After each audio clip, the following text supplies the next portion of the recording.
खबर देहरादून से, जहां आज सीएम पुष्कर सिंह धामी नंदा गौरा योजना के लाभार्थियों को पैसे ट्रांसफर करेंगे। सीएम धामी ऑनलाइन डीबीटी के जरिए खातों में ट्रांसफर करेंगे पैसे।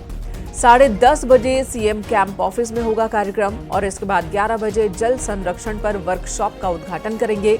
जल संरक्षण अभियान 2025 के तहत वर्कशॉप में भागीरथ ऐप का भी लोकार्पण करेंगे।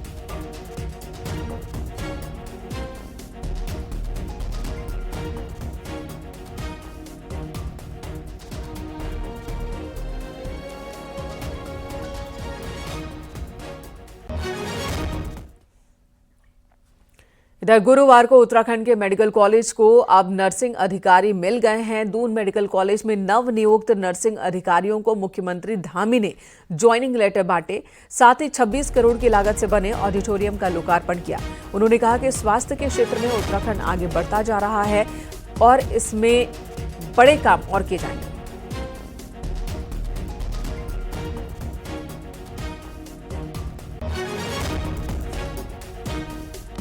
विश्वास है कि इन नर्सिंग अधिकारियों की नियुक्ति के बाद हमारे मेडिकल कॉलेजों में त्वरित रूप से चिकित्सा सेवाएं उपलब्ध हो सकेंगी। साथ ही नर्सिंग स्टाफ की जो कार्यक्षमता है उसमें भी उल्लेखनीय रूप से सुधार होगा। भाइयों बहनों, कोरोना महामारी के दौरान हम सभी ने अनुभव किया था कि नर्सिंग स्टाफ, स्वास्थ्य कर्मियों की जो भूमिका थी वो कितनी महत्वपूर्ण थी। इधर कांग्रेस नेता के जिहाद पर दिए गए बयान के बाद मुख्यमंत्री धामी ने जोरदार प्रहार किया। जिहाद शब्द को पॉजिटिव बताने को लेकर उत्तराखंड में माहौल गर्म हो गया है। गुरुवार को दिल्ली से लौटे सीएम पुष्कर सिंह धामी ने कहा कि मीडिया में थोड़ी सी जगह पाने के लिए कांग्रेस से कुछ भी बयान दे जाते हैं। उन्होंने कहा कि लैंड जिहाद, लव जिहाद, मजार जिहाद राज्य के भविष्य के लिए बड़ी चुनौती है। इसे किसी भी कीमत पर बर्दाश्त नहीं किया जाएगा। यदि कांग्रेस देवभूमि के हित में बात करे तो हम उनका भी स्वागत करेंगे। सीएम धामी ने फिर दोहराया कि देवभूमि के मूल स्वरूप को बिगड़ने नहीं दिया जाएगा। कानून के साथ जीना सबकी आदत का हिस्सा बन जाना चाहिए। सीएम ने यह भी कहा कि देवभूमि में अब जो भी रहेगा उसे कानून का पालन करना ही होगा। 160 से ज्यादा अवैध मदरसों के खिलाफ एक्शन अब तक लिया जा चुका है। साथ ही भविष्य में सरकार और भी तेजी से वेरिफिकेशन ड्राइव चलाने वाली है।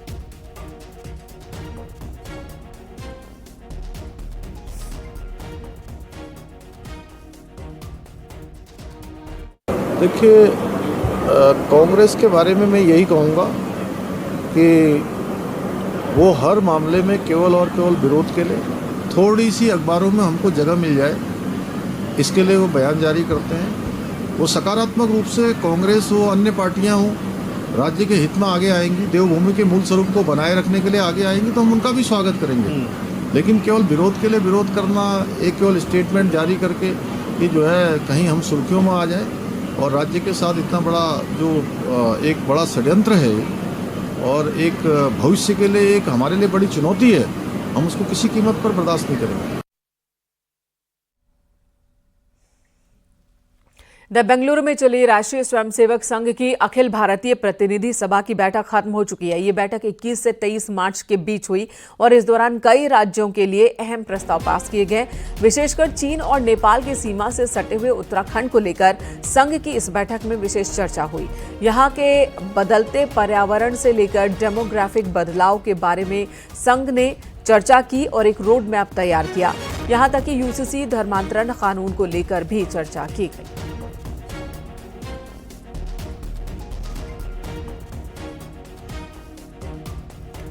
हल्द्वानी से हमारे सहयोगी शैलेंद्र नेगी ज्यादा जानकारी के साथ इस वक्त जुड़ गए हैं। शैलेंद्र, आरएसएस की मीटिंग में उत्तराखंड की चर्चा और क्या हुआ, इस चर्चा के दौरान क्या बातें हुई हैं, किस तरह के रोड मैप तैयार किए गए?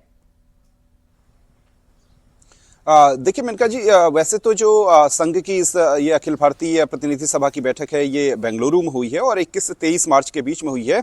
लेकिन आज का दिन इसलिए महत्वपूर्ण है क्योंकि जो उत्तराखंड के जितने भी संघ के अधिकारी हैं वो आज इस पर एक महत्वपूर्ण अपना पूरा एक रोड मैप पेश करने वाले हैं हल्द्वानी में, और संघ के जितने भी पदाधिकारी हैं उत्तराखंड के वो हल्द्वानी में आज मौजूद रहेंगे और वो मीडिया के सामने पेश करेंगे कि आखिर क्या क्या चर्चा हुई है बेंगलुरु की इस बैठक के दौरान। और विशेष तौर पर जो, क्योंकि सीमांत जिला है, चीन से लगा हुआ इलाका का है और डेमोग्राफी चेंज बहुत तेजी से हो रहे हैं। नेपाल की सीमा जो है 2-2 जिलों से हमारी मिलती है, वहां पर भी डेमोग्राफी चेंज देखने को मिल रहे हैं। तो विशेष तौर पर डेमोग्राफी चेंज और उसके अलावा क्या नए कानून लाए जा सकते हैं उत्तराखंड के परिप्रेक्ष्य में, इन सब बातों को लेकर के चर्चा हुई है। हालांकि मुख्यमंत्री पुष्कर सिंह धामी ने जिस तरीके से काम किए हैं यूसीसी को ला करके और धर्मांतरण विरोधी कानून को यहां पर ला करके, उसकी भी चर्चा इस संघ की बैठक में हुई है। लेकिन और ज्यादा मजबूती से कैसे देवभूमि उत्तराखंड को और प्रोटेक्ट किया जा सकता है, यहां पर किस तरीके से डेमोग्राफी जो चेंज हो रही है, जो हमारे छोटे शहर हैं, कस्बे हैं, वहां पर जो डेमोग्राफी के बदलाव हो रहे हैं, कहां से ये लोग आ रहे हैं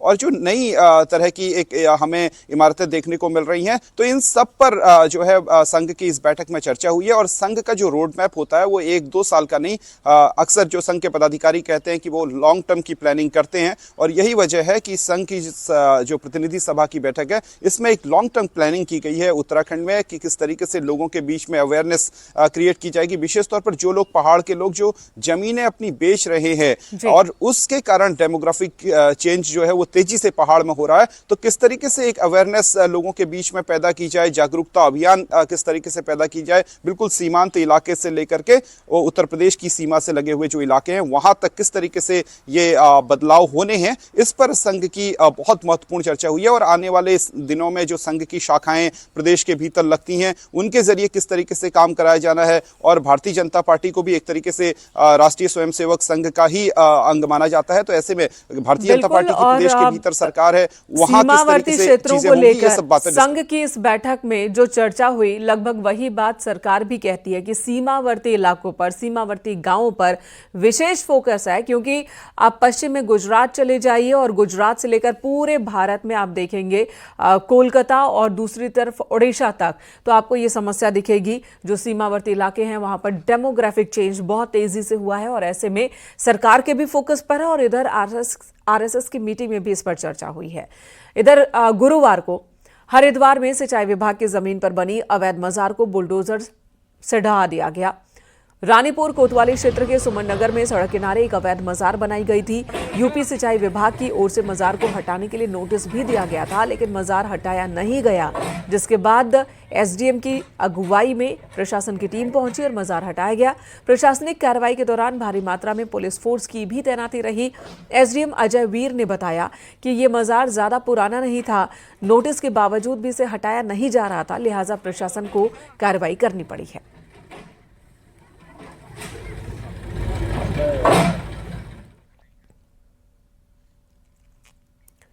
उत्तराखंड में अवैध मजारों के साथ अवैध मदरसों पर भी एक्शन जारी है। 160 से ज्यादा अवैध मदरसों पर एक्शन हुआ।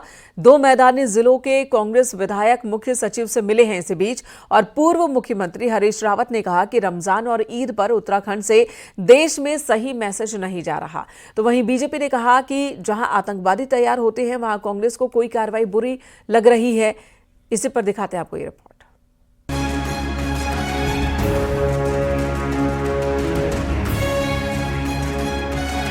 अवैध मदरसों पर ताले लग रहे हैं। 160 से ज्यादा अवैध मदरसों पर एक्शन हो चुका है और इसी बात से नाराज 2 मैदानी जिलों के कांग्रेस विधायक मुख्य सचिव से मिलने पहुंचे। हरिद्वार के कांग्रेस विधायकों और जसपुर के कांग्रेस विधायक को यहां पूर्व मुख्यमंत्री हरीश रावत ने लीड किया। कांग्रेस नेताओं ने आरोप लगाया कि बिना नोटिस, बिना प्रमाण के मदरसों पर एक्शन हो रहा है, जबकि ये सब देखने की जिम्मेदारी मदरसा बोर्ड और अफसरों की थी। मंगलौर से कांग्रेस विधायक काजी निजामुद्दीन ने इसे बीजेपी सरकार का कारनामा बताया, तो पूर्व मुख्यमंत्री हरीश रावत ने टाइमिंग पर सवाल उठाए।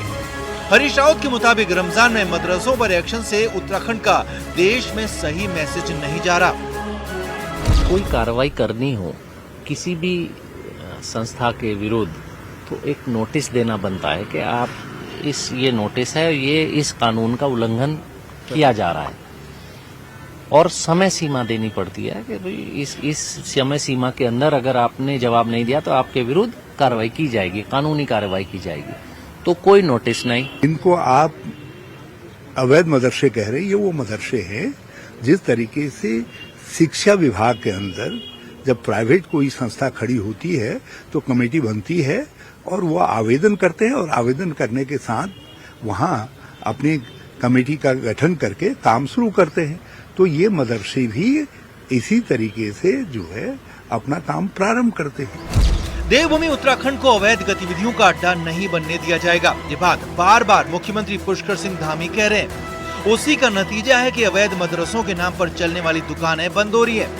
ऐसे में मैदानी जिलों के कांग्रेस विधायकों का मुख्य सचिव से मिलना बीजेपी के समझ नहीं आ रहा। बीजेपी के मुताबिक तुष्टीकरण की बात करने वाली कांग्रेस को वहां कार्रवाई गलत लगती है जहां आतंकवादी तैयार होते हैं।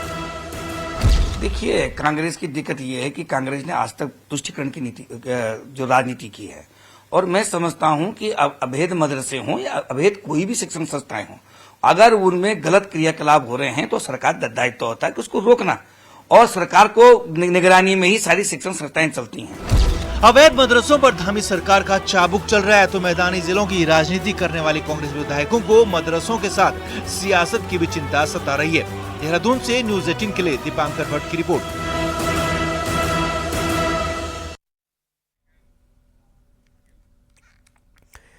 इधर हरिद्वार से सांसद त्रिवेंद्र सिंह रावत ने अवैध खनन को लेकर लोकसभा में कहा कि देहरादून, हरिद्वार, नैनीताल और उधम सिंह नगर में रात में अवैध रूप से खनन किया जा रहा है और खनन माफिया रात में अवैध रूप से खनन सामग्री ले जा रहे हैं, जिससे राज्य में सड़कों और पुलों को भारी क्षति हो रही है। उत्तराखंड के देहरादून, हरिद्वार, नैनीताल और उधम सिंह नगर जिलों में रात के समय अवैध रूप से संचालित खनन ट्रकों से संबंधित है। यह मुद्दा न केवल कानून और पर्यावरण सुरक्षा के लिए खतरा बनता जा रहा है, बल्कि आम जनता की सुरक्षा को भी गंभीर रूप से प्रभावित कर रहा है। यह देखा गया है कि राज्य सरकार और प्रशासन के स्पष्ट निर्देशों के बावजूद खनन माफिया द्वारा रात के समय ट्रकों का अवैध संचालन धड़ल्ले से किया जा रहा है। केदारनाथ यात्रा से जुड़ी बड़ी खबर। केदारनाथ मंदिर में मोबाइल कैमरा बैन कर दिया गया है। मंदिर के 30 मीटर के दायरे में बद्री केदार मंदिर समिति का ये फैसला है।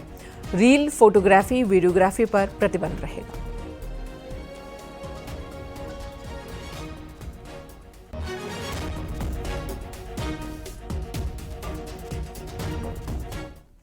दो मई से शुरू हो रही केदारनाथ धाम की यात्रा की तैयारियां तेज चल रही हैं, जहां पैदल रास्तों से बर्फ हटाने का काम जारी है। फिलहाल लिंगचोली से आगे तक बर्फ हटाई जा चुकी है और डीडीएमए की टीम इस काम में जुटी हुई है। वैकल्पिक मार्ग के तौर पर इसका इस्तेमाल किया जाएगा।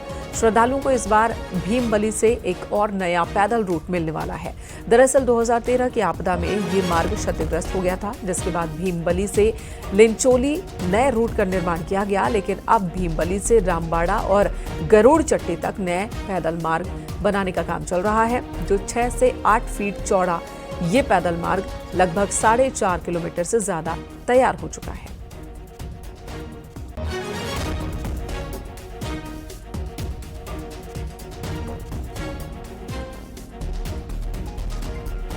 रुद्रप्रयाग से हमारे सहयोगी संदीप प्रसाद इस वक्त ज्यादा जानकारी के साथ हमारे साथ मौजूद हैं। संदीप, एक और रूट मिल जाएगा, यानी कि लोगों को और सहूलियत होगी। जिस तरह से संख्या बढ़ रही है श्रद्धालुओं की, क्या ये भी प्लान हो सकता है कि एक रूट पर पैदल यात्री और दूसरे पर घोड़ा खच्चर वाले हों?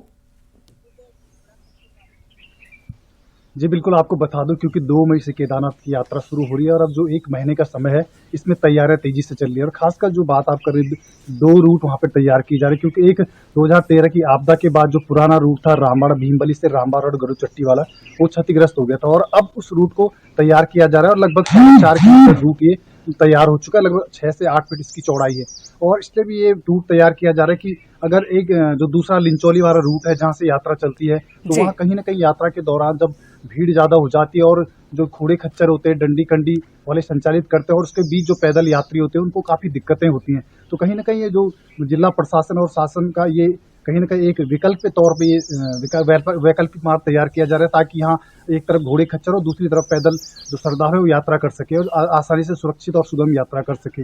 इसके साथ अगर केदारनाथ धाम की बात करें तैयारी की, तो केदारनाथ धाम में जो लिंचोली है पैदल मार्ग, वहां तक बर्फ हटा दी जा चुकी है और जो केदारनाथ धाम में अभी वहां पे बर्फ हटाने का काम अब शुरू होगा जब ये रास्ता जो है जो क्लियर हो जाएगा।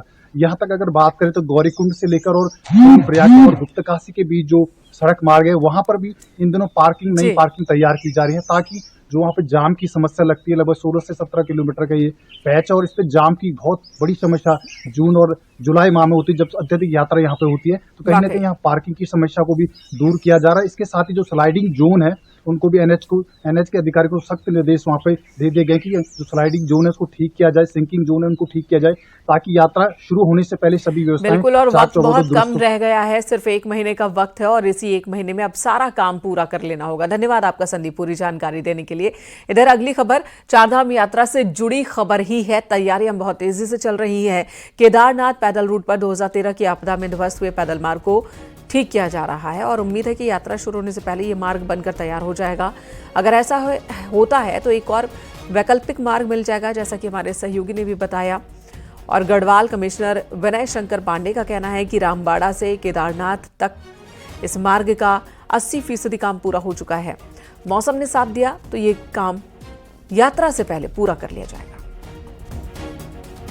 कर रहे हैं कि इस यात्रा के पहले उसको पूरा कर लें। उसमें रेलिंग लगाने का काम भी अभी किया जाना है। हम लोगों का जो प्लान है वो ये है कि वो रूट अगर हम सही कर ले जाते हैं शुरू होते हुए या यात्रा के दौरान ठीक कर लेते हैं तो घोड़ा खच्चर का रूट हम उधर की तरफ कर देंगे और जो पैदल मार्ग हमारा नया बना है उस पर केवल पैदल वालों को ही आने जाने की अनुमति होगी। देवभूमि में धार्मिक यात्राओं का बड़ा महत्व है। वहीं उत्तरकाशी में पंचकोसी वारुणी यात्रा एक ऐसी धार्मिक यात्रा है जिसमें श्रद्धालुओं का हुजूम उमड़ता है। क्या है वारुणी यात्रा, इस रिपोर्ट में आपको दिखाते हैं।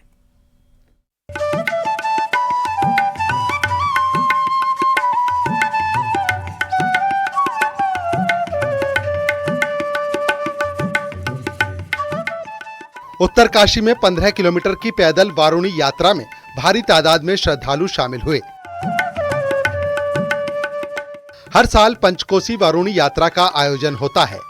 पंचकोसी वारुणी यात्रा में श्रद्धालु वरुणावत पर्वत की परिक्रमा करते हैं। यात्रा का शुभारंभ वरुणा और भागीरथी नदी के संगम पर स्नान के बाद वरुणेश्वर महादेव की पूजा अर्चना के साथ होता है। पंचकोसी यात्रा करने आए हैं। सुबह हम 6 बजे निकले थे घर से और हमने चुंगी बड़ेती से जल भर के अभी हम 2 मंदिर की दर्शन कर लिए। अभी हम जगन्नाथ मंदिर में आए हैं और ऐसी हमारी यात्रा चल रही है। कितना आनंद आ रहा?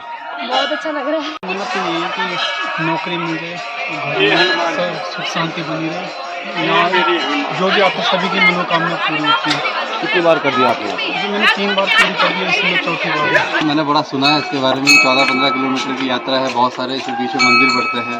उन सभी मंदिरों में जल चढ़ाते जो नीचे से हमने भरा भी है। तो बड़ा अच्छा लग रहा है, इतने सारे श्रद्धालु आए हैं, इनके साथ घुल मिल के चल रहे हैं सब लोग। 15 किलोमीटर की वारुणी यात्रा में जगह जगह यात्रा में शामिल लोगों का भव्य स्वागत किया जाता है। इसके साथ ही यात्रा मार्ग पर भंडारे का आयोजन भी होता है। वहीं यात्रा में शामिल होने दूर दूर से श्रद्धालु पहुंचते हैं। अपने मन में कोई संतान हो, किसी के मन में कोई कामना हो या कोई यशो वृद्धि करनी हो तो भगवान जगन्नाथ जी के आशीर्वाद से इस यात्रा का बहुत महत्व है। अगर इस यात्रा को कोई 3 बार कर दे तो उसको करोड़ कोटि का फल प्राप्त होता है। साथ ही उसके परिवार में सुख समृद्धि बढ़ चढ़कर श्रद्धालु लोग प्रतिभाग करते हैं, यात्रा करते हैं और कई लोगों की यहाँ पर मनोकामना भी पूर्ण हुई है। जैसे कि आप देख रहे हैं यहाँ पर समिति द्वारा और अन्य भक्तों द्वारा यहाँ पर जलपान की व्यवस्था भी की गई है। श्रद्धालु वरुणावत पर्वत से नीचे कंडार देवता के दर्शन के बाद असी और भागीरथी के संगम में स्नान करते हैं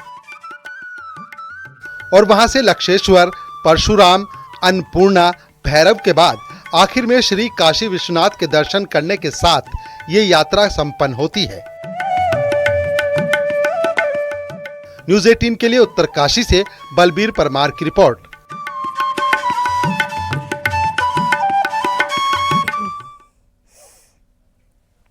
चमोली जिला पंचायत अध्यक्ष रजनी भंडारी को हाईकोर्ट से बड़ी राहत मिली है। नैनीताल हाईकोर्ट ने सरकार को आदेश दिया है कि जिला पंचायत चमोली को भी तत्काल प्रशासक का चार्ज दें और उसकी रिपोर्ट कोर्ट में पेश करे।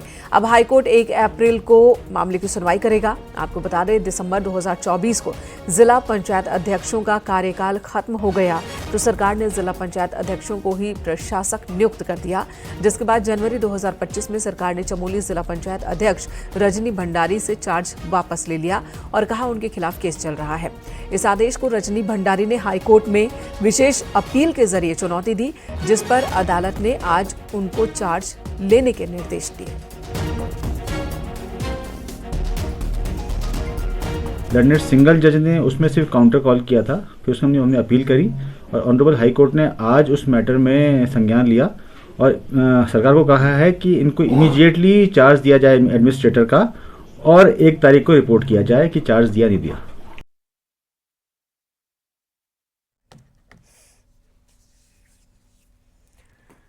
देहरादून में न्यूज 18 की खबर का बड़ा असर हुआ। शिक्षा महानिदेशक बंशीधर तिवारी ने सभी प्राइवेट स्कूल संचालकों को 2 टूक कहा है कि कोई भी स्कूल मनमाने फीस न बढ़ाए। साथ ही किताबों को लेकर भी स्पष्ट निर्देश है कि कोई भी स्कूल प्राइवेट पब्लिशर्स की एक्स्ट्रा किताबों को भी स्कूल में न लगने दे।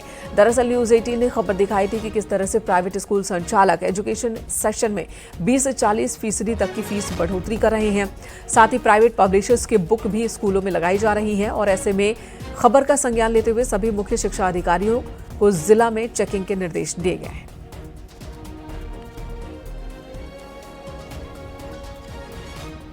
कि जो सीबीएसई की बुक्स हैं, जो एनसीईआरटी बुक्स हैं, उन किताबों की दरों से ज़्यादा नहीं होना चाहिए। किसी भी जो निजी विद्यालय के द्वारा जो किताबें क्रय करवाई जा रही हैं या की जा रही हैं, तो उसके लिए हम लोगों ने बहुत स्पष्ट निर्देश दिए हैं कि एनसीईआरटी की जो दरें हैं उन्हीं दरों पर पुस्तकें बिक्री होंगी। जहाँ तक फीस वृद्धि की बात है, ये लोग उसका लॉजिक ये देते हैं, मैंने भी कई लोगों से बात किया कि क्योंकि समय के साथ महंगाई बढ़ती तो हमने उसके फीस की वृद्धि की है, लेकिन उसमें भी एक तार्किक होना चाहिए, मतलब अतार्किक नहीं होना चाहिए कि मनमाना बढ़ा दिया। उसके लिए भी सभी जिला शिक्षा अधिकारी, मुख्य शिक्षा अधिकारी को भी हमने कहा है और आज पत्र भी जारी कर रहे हैं कि किताबों की दरें और जो फीस वृद्धि है, जो तार्किकता के आधार पर उसी के अनुसार सभी लोग शुल्क लेंगे।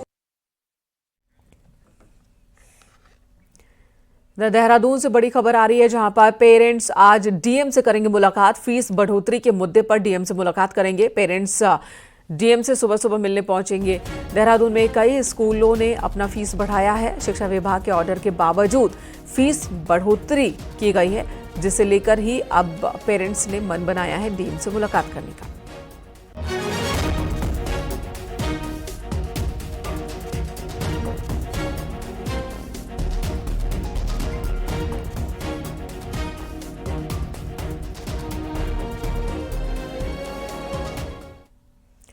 ओवर रेटिंग, नकली शराब जैसी शिकायतें आप आसानी से कर सकेंगे। आबकारी विभाग ने इसके लिए एक बार कोड जारी किया है। ये बार कोड सभी शराब की दुकानों पर लगाने के निर्देश दिए गए हैं। जल्दी शराब की बोतलों पर भी ये कोड प्रिंट किए जाएंगे। बार कोड की शिकायत आबकारी विभाग के कंट्रोल रूम में मिलेगी, जिस पर विभाग तुरंत एक्शन ले सकेगा।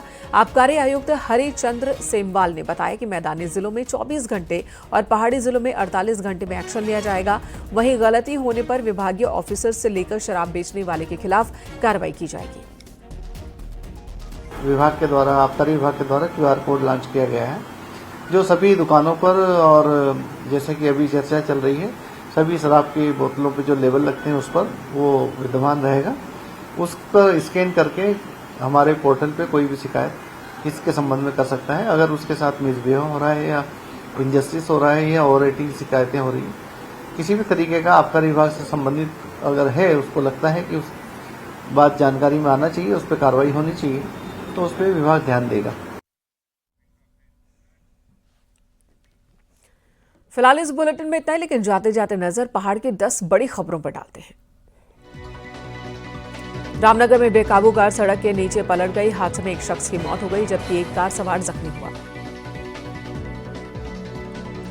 उत्तरकाशी के चिन्याली सौंड में अवैध खनन में लगी गाड़ियों को सीज किया गया। खनन विभाग ने अवैध खनिज से भरे 9 ट्रकों को सीज किया। रुड़की के सिविल अस्पताल में करोड़ों की लागत से कोरोना काल में आईसीयू और 40 बेड का एक फैब्रिक वार्ड बनाया गया था, लेकिन आज तक ये चालू हो ही नहीं पाया। देहरादून में होटल और रेस्टोरेंट में जबरन घुसकर धमकी और अभद्र भाषा का इस्तेमाल करने के मामले में व्यापारियों ने एसएसपी कार्यालय में प्रदर्शन किया, आरोपी की गिरफ्तारी की मांग की।